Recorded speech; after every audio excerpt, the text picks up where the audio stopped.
hi అందరికీ మరొక mini వ్లాగ్తో మీ ముందున్న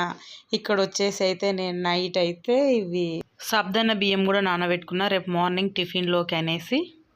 పెసర్లు కూడా నానబెట్టుకున్నా సోరకాయ పెసరపప్పు వేద్దామనేసి మార్నింగ్ తొందరగా ఉడుకుతుంది అనేసి నైట్ అయితే నానబెట్టుకున్నా అలానే కిస్మిస్ నెక్స్ట్ వచ్చేసి బాదం పామ జీలకర్ర ఇన్ని రోజులు అయితే నేను వేడి చేసుకొని వేడి వాటర్లో అయితే తాగేదాన్ని ఇప్పుడు వచ్చేసి నైట్ టైం అయితే వాటర్లో అయితే నానబెట్టేసి ఆ వాటర్ని వడగట్టి అయితే మార్నింగ్ 1 గ్లాస్ అయితే తీసుకుంటా ఇక్కడ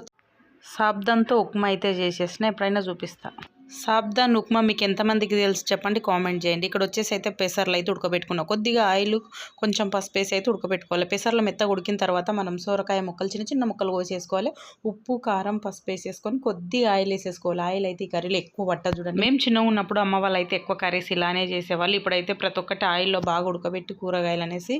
ఈ కర్రీ అయితే చేసేసుకుంటున్నాం మనం సింపుల్ గిందులో అయితే పచ్చికాయల కారం అయితే వేసుకున్నాను నేను మీకు కావాలంటే వెండు కారం పొడి కూడా వేసుకోవచ్చు ఇష్టం ఉన్న వాళ్ళు టమాటాలు కూడా వేసుకోవచ్చు ఇంతేనండి రెసిపీ చాలా సింపుల్ హెల్తీ కూడా నచ్చితే ఒక చిన్న లైక్ అలానే మన ఛానల్ సబ్స్క్రైబ్